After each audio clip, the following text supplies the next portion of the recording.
Gil, you know what I can't wait for every week? Do I need to answer this? Yeah. We already know. Yes. I can't wait when a new episode of the No Chill podcast every week. Because I got to tell you, it's just as fun to make them as it is for fans to listen to it. I believe that. Yeah. In case they ever wondered. In case they were curious. So when you want to get the No Chill podcast first, where do you go? The Himalaya app.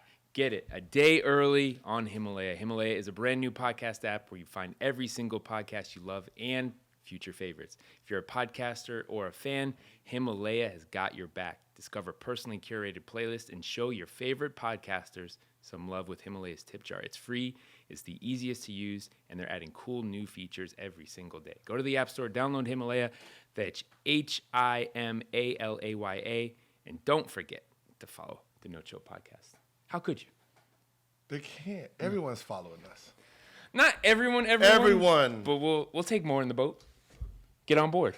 We're like the Kim Kardashian of apps. Don't mind the numbers. Just think it. Just think it. Just think it.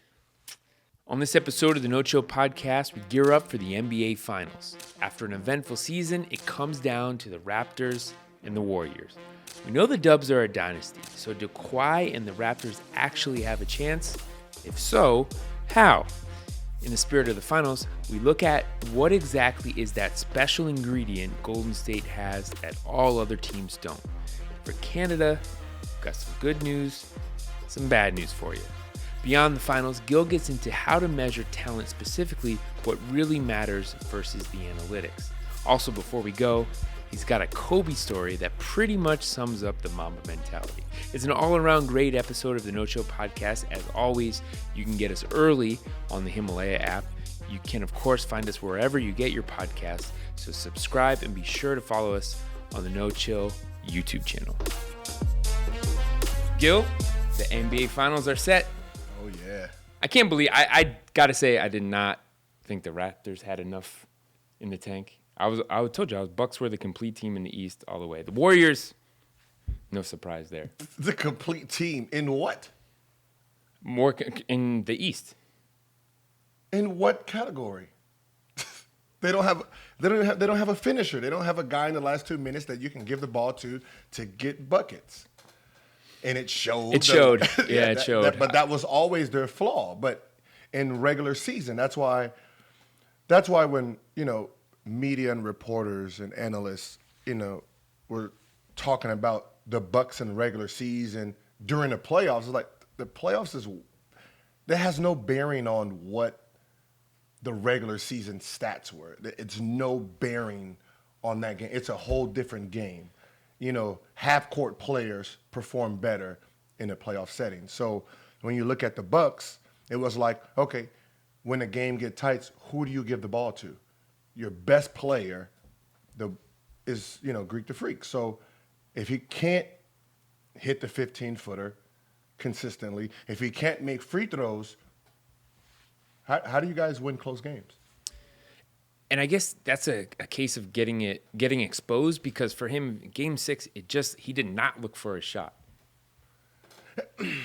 It's just one of those games where does it unravel for you? Gets in their head and just what they were in Game 1. If it falls apart by Game 6, they're a shell of themselves. Game 1, Game 2, they're home. They have home court advantage. The crowd is behind you. All of that plays, a factor. Game 3 and 4, the Raptor fans. That's why you have 2 games on the road, 2 games on the. Once the Bucks went back home for Game 5, the pressure was all on the Bucks, because after Game 2, the whole internet basically was saying, "Oh, this is easy. Bucks is winning. Toronto's done." Like, no, they did what they were supposed to do. Now all the pressure is on the Bucks to actually defend their home court now, and they end up losing Game 5. There was no way they were going to go to Toronto and win Game 6. That was not going to happen. So I'll say this: when you say all the pressure is on the Bucks, who in particular does the pressure fall on? The team. Who on that team? Everyone, because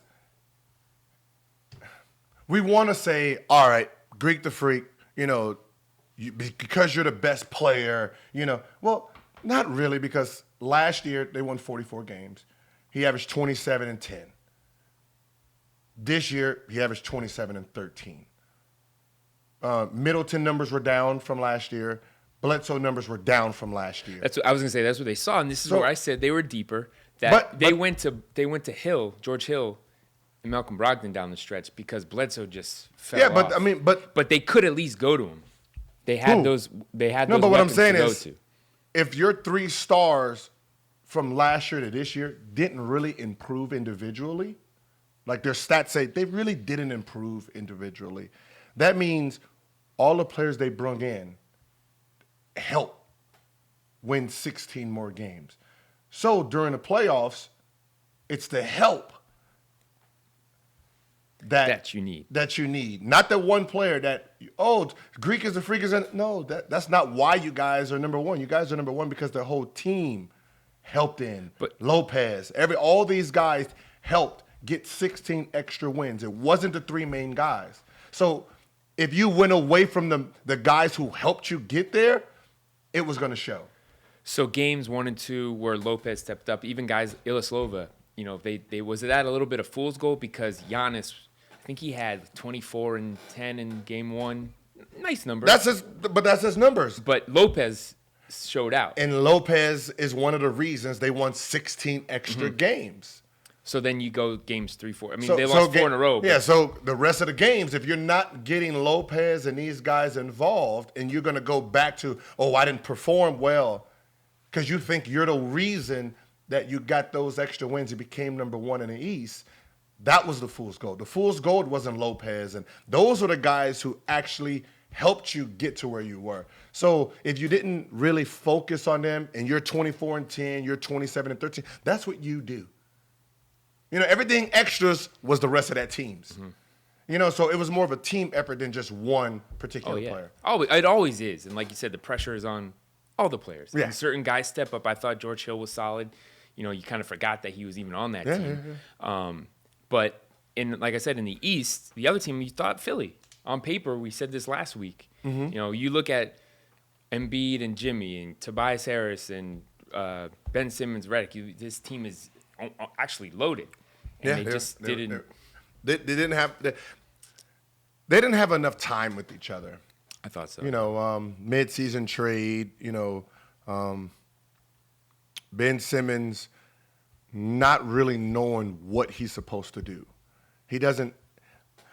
And it's more in the coaching staff. Like, this is when you need basketball players, people who actually played at a high level, to talk to your guys. Like, if I'm talking to Ben, I'm saying, listen, I want you to be like Greek the Freak.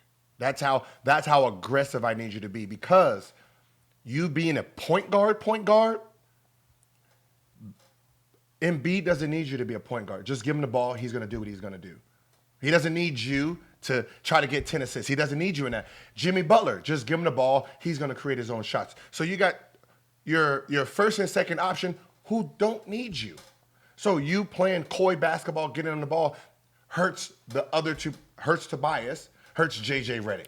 So if you're Greek the Freak style during the fast break and everyone's trying to stop you out of the paint, now Tobias gets the ball. But don't you now, JJ Redick gets easier shots. But if you're just going down there trying to be an actual point guard, you hurt the guys who need the ball from you. So tell me how this works. With Giannis, you saw that he was getting hard trapped. He was drawing those doubles and triples, and the coaches tell you that's coming, right? Like, so you're saying what they are told, it's scouting and strategy, but they should be given more motivation or like a tutor almost. Like, you need to know your personnel. You need to know what you have. You need to actually know basketball. Like, most of these coaches, if you ask them, if you want to ask them, you've asked them, where did you learn to coach? It's from whoever coached them. It's from coaches they've seen, not from actually learning techniques and learning 2-for-1s and being in the situations like I remember when it was popular to, if you're down 3, if you're up 3, to foul and send a guy to the free throw line instead of letting them shoot the 3. That was a popular thing for a while. Like, why? No explanation on why you're doing it. Just coaches were doing it because they seen another coach do it. So if you know they're going to trap Greek the Freak and he passes it, but the guys he's passing it to are like Bledsoe who don't shoot, what is the point of having him on the floor?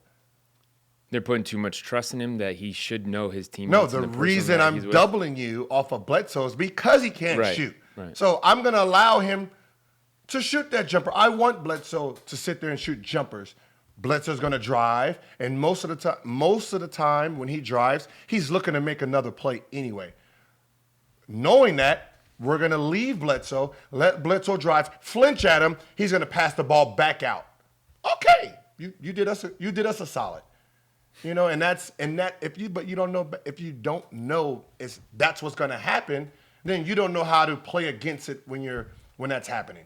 You know, if George Hill or this guy's an entry like Bledsoe, instead of sitting at the 3-point line, dive, cut, get off the top of the key, make your guy find you, sit under the basket. So if he does double, hey, you're right there, make a layup. I mean, there's ways to play against, double teams, but when you have 2, I call them dead shooters. You have 2 technically Robisons on the floor. It is hard to space the floor in the last 2-3 minutes. That's what I thought. Actually, C.J. McCollum, I thought did a great job of that. If they're going to overplay you or take one thing away on this, he's got something else to go to. Yeah, you said C.J. McCollum. Yeah. From the Blazers. Yeah, he's a shooter. Right.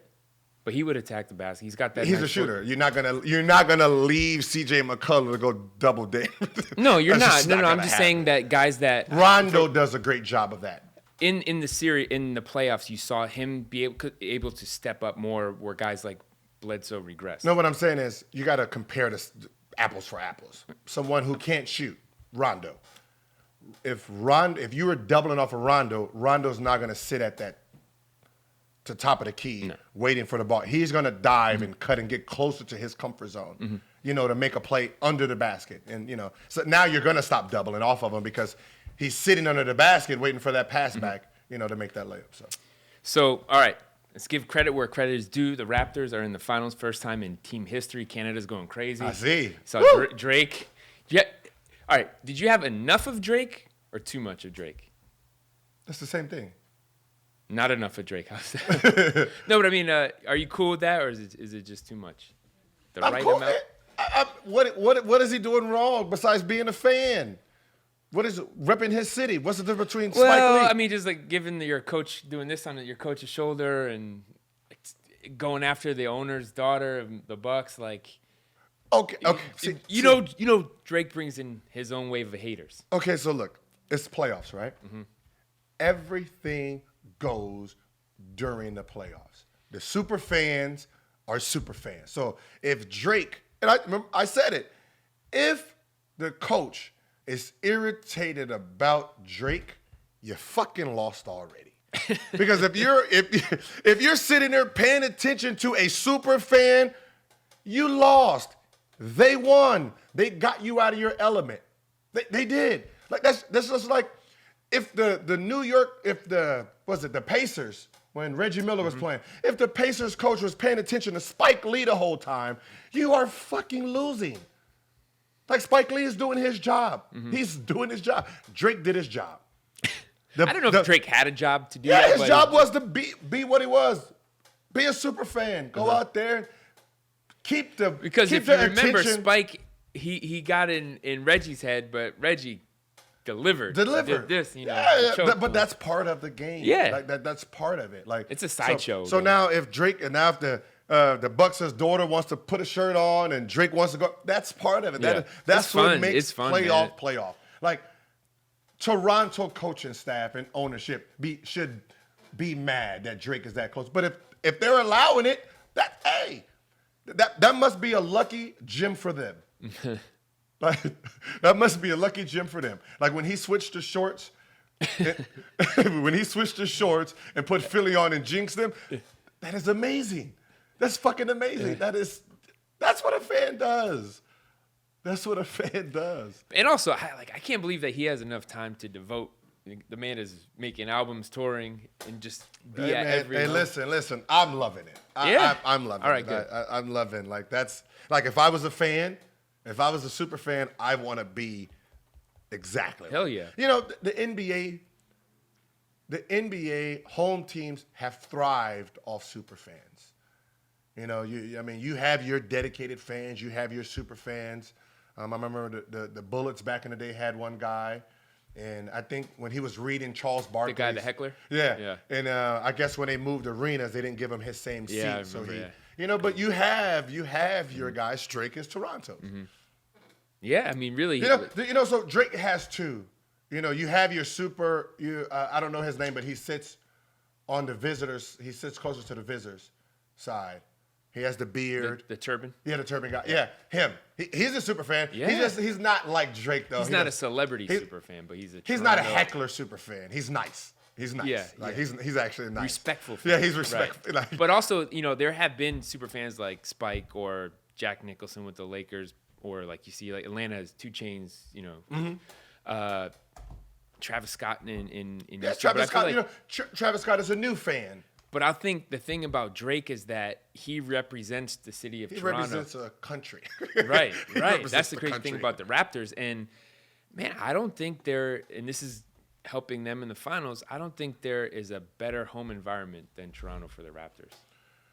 Yeah. You know, so this matchup is probably 2 of the best home court teams. Because one, you have the Bay Area, which is basically its own island of fans. Also, last season, that's what I said. You have your best. You have, like when I played and we were losing. That crowd was crunk. That crowd was pop. That crowd was litty. Not sure if they still say crunk, but I know that you know it was litty too titty over there. Yeah, it was crunk back then. You know, so you have them. It's the Raider fans, the Oakland. Like you have that group. Now you have a whole like. I've dealt with the Toronto fans because of the Wizards when I was heckling them. They're the worst. Really? Oh yeah. In what way? Because that's the only team they actually like. It's a country, so you're actually anytime you say something bad about them. It's the country that's against it. Yeah, it's personal. Like you're messing with our dignity here. Yeah. You know, so they're the worst. They're gonna keep coming at you. Like so, it's gonna be a good one. Yeah. But they also that time was in between. They had this. Vince really put Toronto, I think, on the map in terms of basketball. It's hockey in Canada, it put the country for. I'll say the hip hop community. You know, basketball is more hip hop culturally. Yeah, you know, when it comes to the culture, it's more. So you know. For hip hop and basketball fans, you know, you got to see, you know, Toronto. But even when Vince was there, you didn't pay attention to Toronto. When Chris Bosh was there, you really didn't pay attention to Toronto.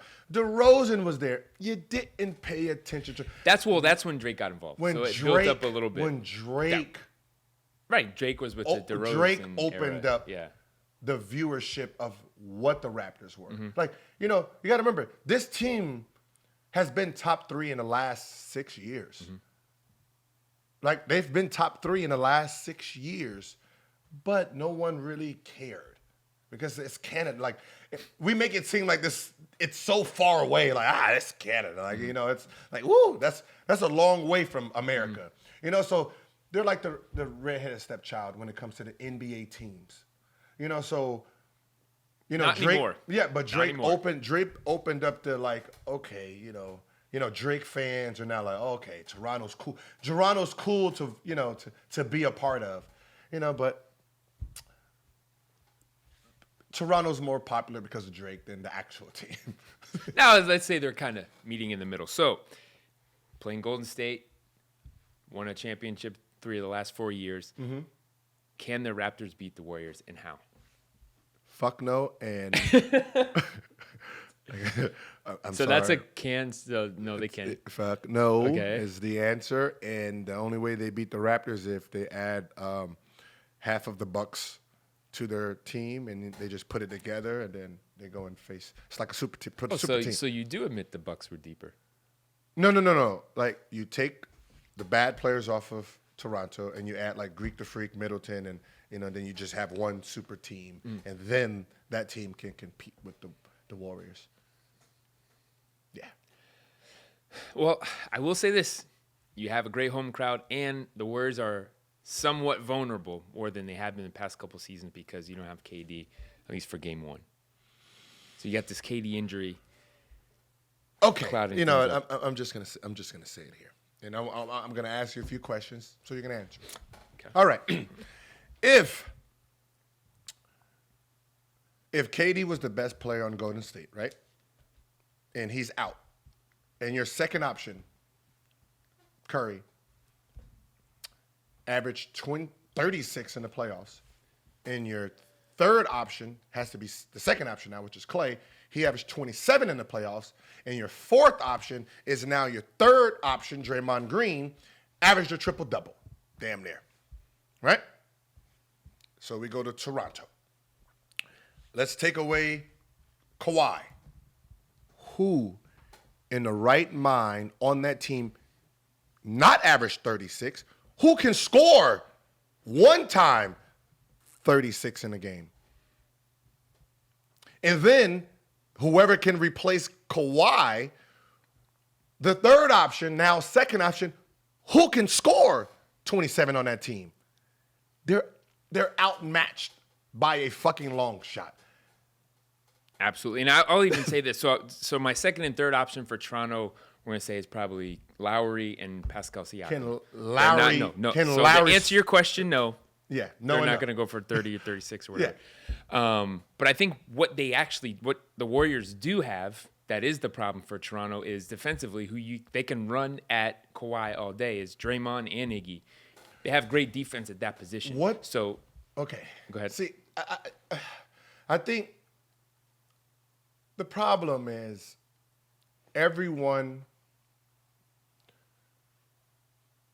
it's like everyone has short-term memory loss. Before KD got there, you had a three-headed monster, 73 wins. You had a juggernaut team that knew their roles, that knew each other like the back of their hands. You added KD just for the fuck you factor of going against Cleveland. Like, we're not even going to make this a back and forth, Pistons versus Bulls, Lakers versus Boston. We're not going to do that. We're not. What we're going to do is we're going to add the second best player, the first best scorer in the NBA on our team, and we're just going to demolish you guys. Just Thanos. Yeah, we're just going to, we don't even want to compete with you guys back and forth. That's not how this is going to do it. Mm-hmm. We're just going to say, fuck off, fuck you guys over there, and we're just going to take over the league. That's what that was. So you take KD back off, there's no competition. You got to remember, Cleveland had LeBron James, the number one overall best player when it comes to overall. Mm-hmm. You had one of the best finishers in Kyrie, and then you had Kevin Love, who was averaging a double-double. You have three All-NBA players. A very productive stretch forward. So you have three All-NBA players, three All-Stars going against three All-Stars. Now, you don't have that. You don't have that group to stop this group. So now you just have Kawhi Leonard and a solid Toronto team. Well, when it comes to teams, Golden State has a better team atmosphere because they've played with each other for the last 5 years. I think that's really what it comes down to for them is the experience, the time that they've been together. It's like, damn, I feel like chemistry is one of the most underappreciated things that happen in sports. And when you have a team like Golden State, their chemistry clicks. And not just personally, how their style of play works with each other. I've watched the group. Everyone knows their roles to a T. Yeah, and that's the most intimidating thing. You're like, these guys, they just know each other. Like, you don't have to speak to each other. That's what I said. Like, when Curry's on fire, or not even when Curry's on fire, he can pass. There was a big, it was Max, the Instagram kid. Kellerman, wait. No, Max, the kid who made the Instagram. Yeah, Max is nice, right? Yeah. When he made the Instagram of Curry and he was making fun of it, right? But when you had to think about it, your team has to know you and know what you're trying to do for them to even keep looking for you after you gave up the ball. You pass it here, run down there, set a screen, they gave it back, you pass it back, keep running. Like, it wasn't a play call, but because they know, okay, it's time for him to go on, he gave us the signal, let's go. When we're down 10 to 15, they know who to go to. You know, it's like they know exactly who needs the ball at what time, when, and where. And that's the advantage, plus their stars. Yep. That's the advantage that group has. And even when you see Draymond will fill the lane and then Klay will fade to the corner and just knows Draymond will know that I want it here at this time, and he's might have a look, but he's gonna give that out to me. I mean, that's what I said. They have the experience, they have the star power over the group over Toronto. It's just one of those things where they are the team to beat. I mean, there's no competition here. I'm sorry to make a prediction. Warriors in. I'm giving 4-1. Figure refs, put someone in foul trouble and give Toronto a win, here and there. But other than that, I don't see how it goes more than that. But it's 4-1. Okay. A good series. 4-2. Fine. But it still doesn't matter. I think 5 games. Huh? I think 5 games. Yeah. I mean, history, I don't want to sweep. I want it close. Don't want to sweep. You know what's so funny? History says, and I don't know if I'm going to hurt a lot of bookies going into next year, but I'm just going to say it. I've done a study last 2-3 decades of looking at playoffs. The team with the third best record coming out of, regular season, they have the same chance as the number 1 team. So whoever has the best record, the third best record has the same exact chance as the number 1. Because usually number 1 and number 2 sit in the same, coast. So this year, 1 was Bucks, 2 was Toronto. On the other side, Warriors is 3. So 1 and 2 beat Warriors was 1 in the West, but third overall. Third overall. Yeah. So third sits there, let 1 and 2 beat each other up, and then third comes in for the kill. And that's usually how it happens. The chances of the second best team, which is this year Toronto, winning a championship is as rare as a pair of Eminem Jordans in size 14. Probably 1 in a million. 12.5 is the rare sizing. And 14. Yeah. All right, so we have 20 years of research on this. All right, you're going to get into it, but before that, the No Chill podcast is brought to you by Burrow, makers of clever furniture designed for real life. And if your real life is like our real life, you're set to spend a lot of time on the sofa in the next few months, because in the summertime, you're going to watch a lot of sports. As nice as it is to watch sports, it's much better to see it in air-conditioned comfort. Burrow uses clever designs, which makes it easy to get up steep staircases and through narrow doorways. It's easy to set up, it's easy to move, and even means you can add or remove seats as needed. Burrow features naturally scratch and stain-resistant fabric, sturdy hardwood frames, and soft, non-toxic foam cushions, so it's comfortable. And I know, Gil, I know it's about you. You're a hooper, but you're also a Netflix connoisseur. Yeah. So you're on that couch. I'm on the couch watching Netflix. You're on that couch, baby. And if you know that there's a built-in USB charger, Burrow knows the sofa is always in the way of the most convenient wall outlet. So they got you covered there. It's totally customizable. You can pick one of 5 fabric colors, 3 leg finishes, 2 armrest styles, any length, and you can even add a chaise lounge or ottoman.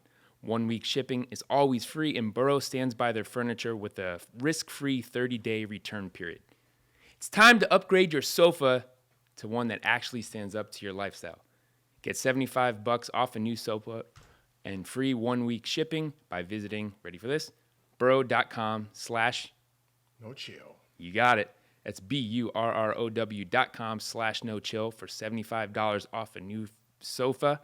Thanks again to Burrow for supporting the No Chill podcast. Thank you, Burrow. All right, so we're back. We have research. We went deep into it. All right, so I'm going to ask you this. Does having the best overall record matter to win a championship? No, not really. You have to have the best team. Like the best. We can say this, it doesn't hurt. No, it does hurt if you don't think you're if you don't think you're the best team. Like, forget the record. Like the record is bullshit because a great team doesn't go full barrel the whole season. Like, come on, if Golden State really wanted to set a new record, 75 wins, who was going to stop them if they actually went hard? No one. But no, they're going to rest players. They're going to go out, try new things. They're going to change their lineups. I mean, come on, Pop, for the most part, the Spurs, they were sitting Tim Duncan in, 11 games in year, 12 games, 15 games. The NBA had to put a rule in because of it. Do not rest players. So whoever was 1 or 2 back then, did it really matter? Because obviously if this team is second and you're 2 games in front of them, but they set their starters out 12 of those games, obviously you're not the best team in the NBA. I mean, we know who the best team is just by looking at their dominance when they do play. Bucks had the best record, but no, they was not the best team. They just went for the record. They just played for a record. That was it. Well, I'd say this. You set up an opponent up in front of somebody, and they took care of business. 60 wins. That's what you're supposed to do. But there are times where it's coming off a road trip. You have some injuries that the team's dealing with. You might have some execution issues. Whatever it is that you're just off a little bit, and you see it like the Warriors, 57 wins this year. Obviously, they were a dominant team, but there are times where they just... No, it's not even dominant. They didn't win games on paper they probably should have. But why didn't they win it? Because if I'm playing, if I'm playing 2 games back-to-back, then I have a day off, and then back-to-back. Well, if that 4th game in 5 nights is against Charlotte, all right, Seth, don't even, I'm going to play you for a couple minutes, a couple minutes, get some rest because we got, another 4 and 5 coming soon. So you're going to, I'm going to rest you these minutes, and that's what they do. So boom, they lose to Charlotte, in a 4-5, and that's what happens. If these guys, if Golden State Warriors want to go out there and say, all right, we're going to go for 75 wins this year, we're going to turn up the notch. There was no team that was going to stop them. They can. And a good example, the Raptors played them twice before Christmas, and they won both games. So we'll see if that actually mattered. If you want to say, well, they played them twice, and the Raptors beat them both times. Woo! Woo! I know how you think. I know what you're saying. Twice. But in our research, going back to 1999, the shortened season with the Spurs, we started there, right? Post-Jordan era. All right? The one overall best record in the NBA won a championship 8 times. Okay. So you fill that in. If you were the best team, for example, the 03 Spurs, they ran the table, right? Best overall record, won a championship. But you're saying, for the most part, don't buy in on that all the way. No, because you have to have the best team. And then it also, we did all the research. It also plants, if you're the number 1 team, where is the second and third? If the second and third is sitting in the East, your chances go higher. If the second is with you, then the third place team chances go higher. That's why second place actually gets screwed, because they have no chance, because they either got to go against 1 or go against 3. And if they go against 3, then they got to go against 1, in the finals, most likely. To get the 3, they got to go through 1, and then they're too tired for it. So you can see why whoever the second best team or second best record, they basically don't really have a chance of winning unless they were actually the most dominant team and they just didn't play well, which the only team in history in the last 30-something years is the Lakers. The Lakers is the only team that's set with the second best record that's actually won championship, and they've done it all 3 times. Mm-hmm. That was in 2001, and that was also the 2009 and 2010 Lakers. Yeah. The year they won back-to-back, they had the second best record. So, it all, there's a method to it, but 2, their chances is like as slim as. Yeah, really what we said, what we found out, so 5 third best records overall have won championships. All right? And then what you were asking me for was who was below to ever win. That's what I said. I wasn't really paying attention Just to people, that. in case people want to know, in case they're going to ask, it was the lowest seed since 1999. Actually, not seed. Team with we're not going to call this a seed, overall record. They were actually the 6th best overall record were the Pistons in 2004. Mm-hmm. That has nothing to do with this conversation right Just to show you both ends of the spectrum. Oh. You would ask me who was the lowest, who had the worst record ever to win. Oh, yeah. I was just trying to, narrow it down because someone did a percentage on me. For this conversation. But back to your point. Yeah. Best overall record. 1, 2, and so for the most part, 1 and 3, the first, whoever has the best record and the team with the third best record are usually the favorites. Mm-hmm. And it's usually where second sits determines is first going to win or is third going to win. But for all the other teams that fell off, like they weren't, out of 20 years, 8 best records overall won. The other 12 that didn't win, what happened?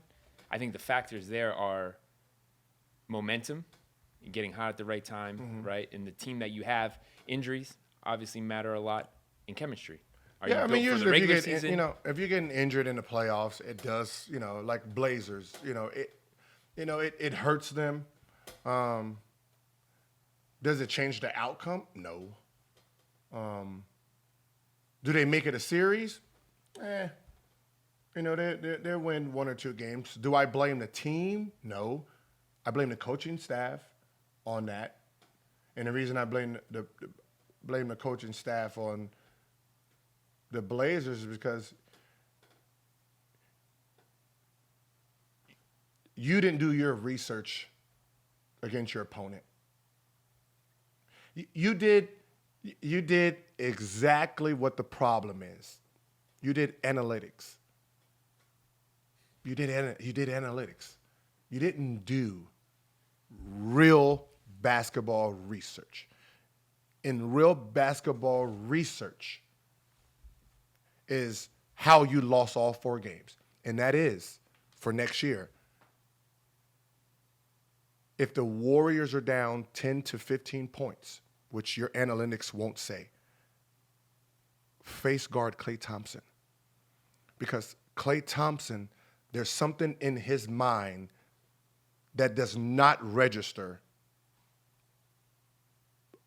a lead or being down. Every shot he takes, it's like it's 0-0. So when they're down 10 to 15, when a normal person like Steph, who has a conscience, will say, I'm not going to shoot this fast break 3 because, I might get pulled for this one. Klay Thompson doesn't have that thought process. Klay Thompson is going to chuck it. He's going to shoot the shot he thinks he likes. And what ends up happening is Klay Thompson goes 3 for 4, 4 for 4, 5 for 5, brings them back, and then Steph hits you with the tie. And then he puts the team over. So what ends up happening is your synergy report tells you that, when you're down 10 to 15, they're going to shoot 6 threes. So you guys want to face guard Steph, not realizing Steph is not going to shoot the ball when they're down 10 or 15. Klay Thompson is going to chuck that shit when they're down 10, 15. So if you go back and look at all your film and you're up 15, 17 points, look at who's actually taking the shots. Klay Thompson. He's going to heat that shit up, and he's been doing it for the 4 years in a row. Every game, they're down 10, 15, but your statistics won't show that. Actual basketball knowledge will show that. So if you're down 10-15 against the Golden State Warriors, or if you're up 10-15 against the Golden State Warriors, face guard Klay Thompson. If you face guard Klay Thompson, you can push the lead to 25 to 30. Yeah. Right, you're going to get into it, but before that, we got to talk about our friends at Robinhood. Robinhood is an investing app that lets you buy and sell stocks, ETFs, options, and cryptos, all commission-free. While other brokerages charge up to $10 for every trade, Robinhood doesn't charge any commission fees, so you can trade stocks and keep all of your profits. Plus, there's no account minimum deposit needed to get started, so you can start investing at any level. The simple, intuitive design of Robinhood makes investing easy for newcomers and experts alike. View easy-to-understand charts and market data and place a trade in just 4 taps on your smartphone.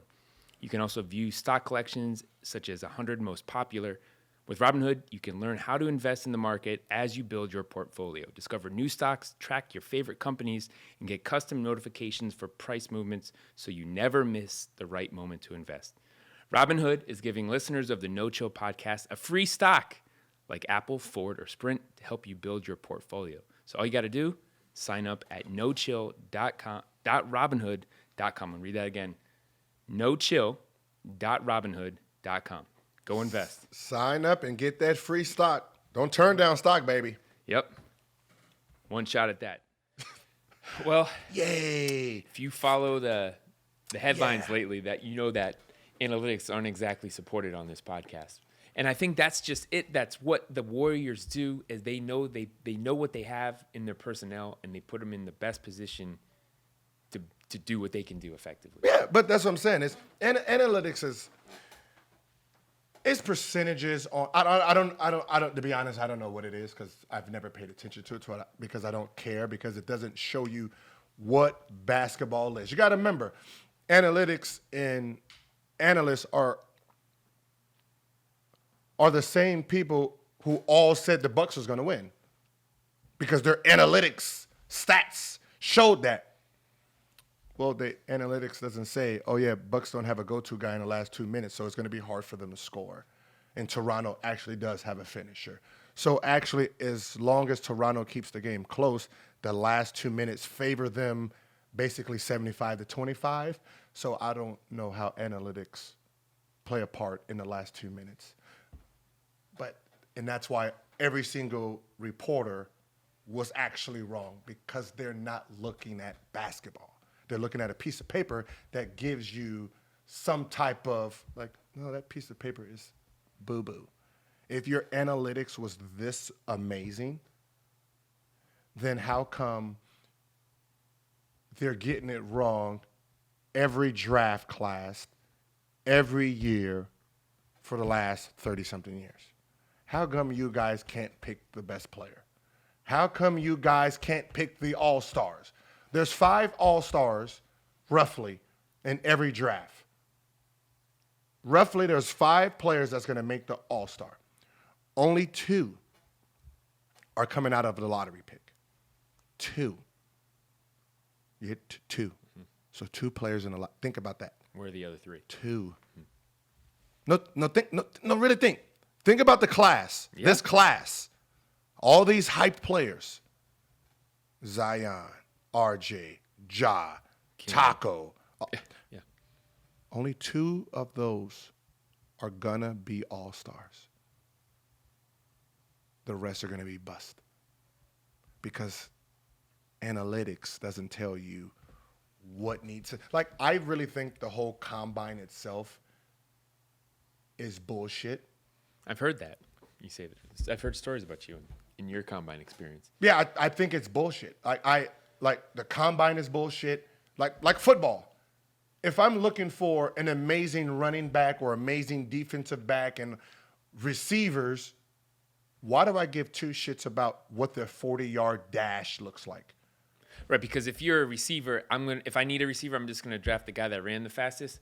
Why? What does that? What does that matter? I'm supporting you. All right. So if I take the guy that can run the fastest, can he catch the damn ball? Yeah, does he have hands? Can he? But when do I ever get to see your 40-yard dash straight? Mm-hmm. You don't run straight. Period. In football, never. There's a cornerback that's gonna chuck you before you take. So no matter how fast you take off, you're going to get chucked anyway, fucker. And then you have to fucking dodge him with feet. Yeah. Your 40-yard dash doesn't mean anything. You're running back. What do I care if it's 40-yard dash? He has to go through shit. He has to dodge and juke and do. Like, I want to see what his lateral quickness is. His speed of burst. But even all that's just tape measure stuff. But you got to see they how go he off that like, performs in a oh game. my God, his stock has went up because of his 40-yard. How? That's how they rank and file you. But and that's why they get it wrong. Yeah. Same thing with the NBA draft. Now here's the problem with NBA. College basketball is not as great as we think. There's 4,000 players that's playing Division I. 4,000. There's 13 lottery picks, right? 4,000 players, 13 lottery picks. So out of these 13 lottery picks, we'll take the top 3. Ja, Zion, RJ. Out of those 3 players, in their position, did they actually play against real talent? No. They did not actually play against anyone who can fucking compete with their talent. So they're playing against below average players in their position. So when you come into the draft with that name you have, it's fool's gold in a sense. So what ends up happening is, if I'm the Pelicans and I'm drafting one of these guys, why am I letting them come into the draft thing by themselves? If I'm the number 2 pick, I'm Memphis. Why am I gonna train RJ by himself, Ja by himself? Fuck that. I want to see who the best player is. Since you both never played against anyone, you played against great teams, but in your position, you guys didn't play against A1 level basketball talents for your position. So since you guys are level 1, A1, play against each other. You guys are going to go against each other. I want to see who the better player is, because it doesn't teach. That combine doesn't teach heart. Someone who's going to compete. How you someone read who's defense. Someone who knows how to play one-on-one. It doesn't. It doesn't tell you who's a gamer, who has heart, who's going to fight, who has the will to get better, which that's what an all-star is. So what ends up happening is these guys come through, they go by themselves, they go through the workout. Woo, you looked amazing by yourself going against some fucking cones. And then you get in a game and you wonder why 11 of you guys are busting out. Because you guys are letting the top 20, top 15 come and practice by them fucking selves. When they didn't actually go against any fucking body in college anyway. College is not as great. It's great for teams. But the NBA, you're coming in as individuals. Let me see you guys play against each other. Zion, I want to see you go against the 4th and 5th pick, who's supposed to be they're power forwards, because you didn't play against them in college. Let's go in the workout. Let's see. I want to see you against actual competition, because in the NBA, in your position, it's all high level. So the first time these guys ever play against high level is when they come into the NBA. By that time, you don't know. And so we talked about this before. I forget who was in here, and we were saying, when you actually play the first season, and maybe it was with Josh Hart, the first season that you're there, you're just evaluating, can I make it here? Can I stay at this level? Because it is top-level competition every game, all down the roster. In my 2 years, I didn't play against, in my position, I didn't go against a lottery pick. I don't even think I went against a guy who was in the first round. And I played 2 years of college basketball. Jason Richardson. Who was that? Did you guys play UConn? No. You did? Yeah, we did play my first year. I don't even know who was there. Mateen Cleaves, maybe? I don't know. No. Michigan State. Michigan State was Mateen Cleaves. Rip Hamilton might have been my rookie year, but I don't know who the guard was.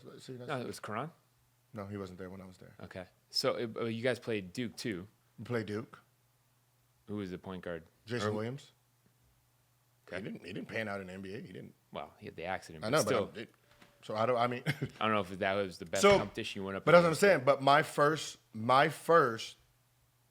my first experience with talent in my position was when, I had to face Larry Hughes and Bobby Sura and Mookie Blaylock in practice.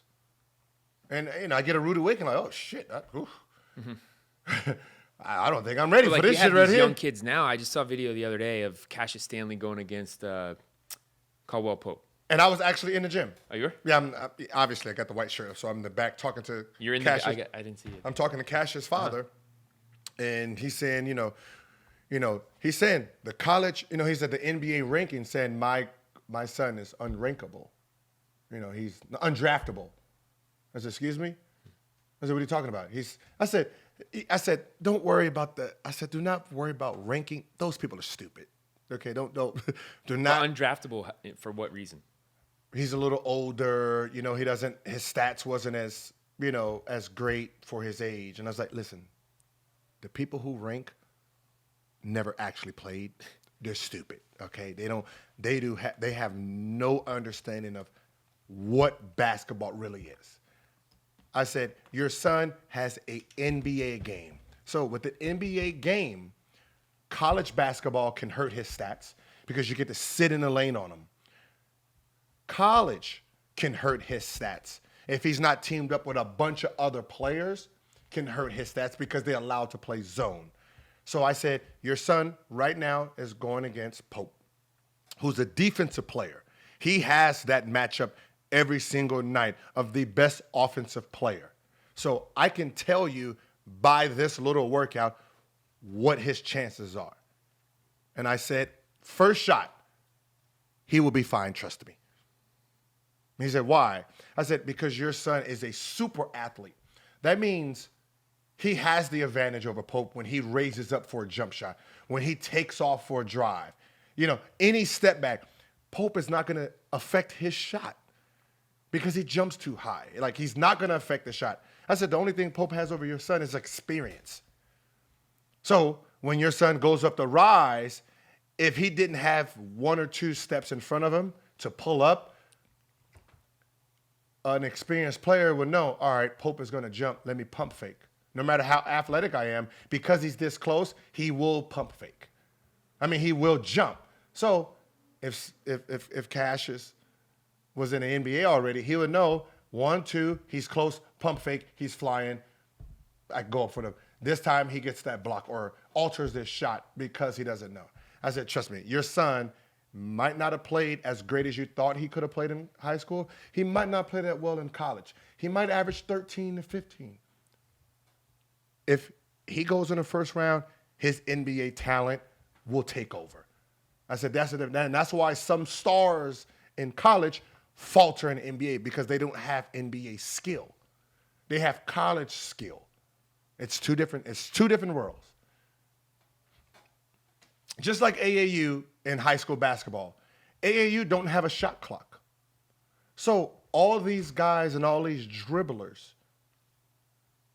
aren't learning how to be aggressive because they're allowed to go up 10 and then dribble the fucking ball 100 fucking dribbles and play keep away.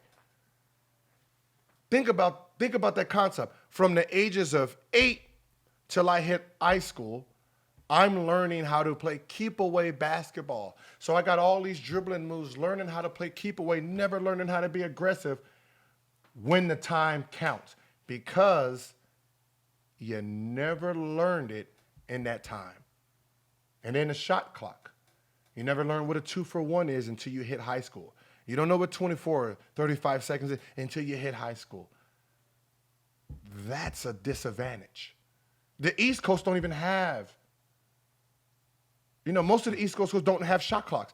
That's a disadvantage to you as your basketball skill develops. Now you can see why the East Coast is not producing as many high-level basketball players as the West. Because mentally, they're behind. Because by the time they learn what a 2-for-1 is, by the time they learn, oh shit, it's going 5, 4, 3, 2, before they learn what that is, it's in college. It's too late for your development. When these West Coast kids are learning it at high school, learning in a little bit of AU, these tournaments, these 2-for-1s. Now I know what a 2-for-1 is. Now I know 5, 4, 3. Okay, he pushes up. I get we're learning that game. We're getting so many experience points over this kid. So if you do a one and done, when I get to the NBA and I'm from the West Coast, I've been in that situation from high school to my first year in college. I've been in that situation 100 times. An East Coast kid, maybe 1 or 2. So when we face each other in the NBA, I'm used to this. You're a rookie. I'm experienced at this part of the game. You're prepared. Yeah. And that's what's actually happening, and no one really understands why the West and the Midwest, LA, Chicago, these kids are coming in playing well from the beginning.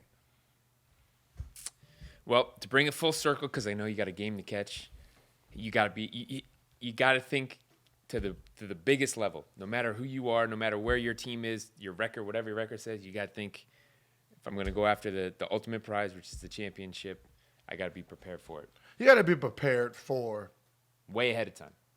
Everything. Always. I'm going to leave you with a story. Sit back and enjoy this. 2002, 2003. I'm LA kid, grew up on Kobe. When you get to the NBA, when you come into the NBA, you're a fan, and then when you get here, you want to know what makes a player better, because you play against him, and then you're like, he seemed faster, and when I was watching him from the TV, and just like a little tell. So it's like, what makes him hit them shots? What makes him? So Luke Walton, yeah, man, he gets to the gym, blah blah on game day. So I go to the gym on game day, watch him, watch him 3:00, from Marina Del Rey, came 3:00. Sure enough, Kobe's there, shooting turnaround jumpers with his left hand, 300. He had to shoot at least 300, 400. Okay, like, God damn, who works on their left hand? You know what I mean? This is my first time to see what a NBA, not an NBA workout, but what a great, I've heard Jordan doing it. Now I'm looking at Kobe, the same repetition move over and over and over and over. It was the first time I actually witnessed it. Cause that next level. Yeah, because usually we're used to shooting 5, 10, 15 makes, 100, 200, 300, 400 from the same spot, same way, same mechanics. So I watched it. All right, now we play him the next night. No left hand jumper, period. Didn't shoot not one. So meanwhile you're thinking, what was the point of that? Yeah, it fucking exactly. Now in my mind, that was the dumbest shit I have ever witnessed. The dumbest shit I've ever witnessed. I completely said that to myself. That was the dumbest shit I've ever witnessed. 2004, 2005, dumbest shit I ever witnessed. Like the time I'm even that time I seen Kobe, that was the stupidest shit I ever seen, just fucking shooting left hand. Motherfuckers never shot a left hand layup. Jammed his pinky that year. Hurt his shoulder. Boop, boop. Turn around left hand jumper. Cash. Corner 3, turnaround jumper 3. Boom, cash. Step back 3, cash. It dawned on me. Wow.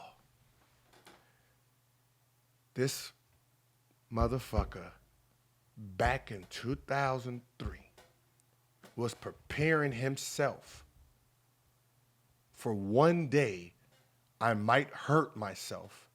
Left hand, shoulder, break it, sprain. That instead of me being non-effective that game, I want to spend extra 30 minutes, extra 45 minutes working on my left hand, knowing I might need it for one day, 1 week, one play. Maybe in the playoffs I hurt myself. Game 7, they need me, and my right hand is hurt. And I want to be ready for it. And that's what I got from it. 4 years later, like, wow, this man prepared every single workout, working on 100, 200, 300 left-hand turnarounds for one day or 1 week or one moment where when he did it, it wasn't foreign. And I was like, that's why he is who he is. He prepares. Playing chess when everyone's playing chess. He prepares for one-time moments, just like their everyday moments. And as a young kid, that's what you have to do. You have to work on things for moments. We all did it. We all did it by accident. When Jordan was hitting game winners, and we all used to practice the 3, 2, 1 fadeaway. We were really actually preparing ourselves for that time and day. And he took it to the extreme. But he also created that. That was the thing about that. Those moments where you saw Byron Russell on him and he just leans back. Those were things that he prepared for. He prepared for, but he prepared us kids for that moment. He wrote the book. Yeah, he wrote the book for game winners. So we see it. But, that's where the 3, 2, 1 came. All the kids do it at the park, not knowing, damn, we are actually preparing ourselves one day when we get this moment. If you put that in your headspace, and that's the thing with Kobe that story is ultimate bag. But as I said, like a hoarder. He had everything there in the shelter. But as I said, it was the first time. I would have never in my mind thought about a left hand anything. To the point where I'm going to sit there and practice it. And I've had a sprain and had a wrist. And it affected me that game where it's like, I can't shoot today.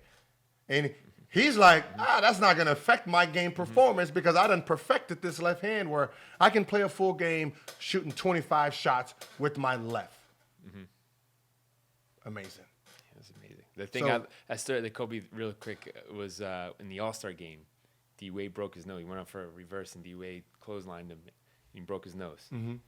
And most guys, All-Star game, like, come on, man, it's just the All-Star game. We're going at me like that. I never want to get hurt in the All-Star game. He broke my damn nose. Asked Kobe what he thought of it. I love it. Just wanting that next challenge, the challenge of the challenge. The challenge of the challenge. There's one and only Kobe. All right. See how these finals go. We already know how it's going to go. I mean, you can let media fool you if you want and pick Toronto. Save your money. Sorry, Canada. Stats are stats, baby. Yeah. But congratulations. I want to say congratulations. Here's another one. Well, I'll save it for later. I don't want to put a teaser out there. No, I don't want to put a teaser out there because it's like it doesn't. I want them to stay hyped. Just enjoy the so moment. The teaser now is there's some bad news for you. But. Hey, guess what? It's possible. You got Drake. You got Jurassic Park up there. It's possible. I just enjoy the moment. It's amazing. The city it's the first time in the franchise history. Stay crunk. I'm gonna bring back that word. You brought back crunk today. Stay back crunk. You know what I mean? Go ahead and enjoy it. I'll give you the bad news later. One way to find out. On the No Chill podcast. Oh yeah, that's right. All right.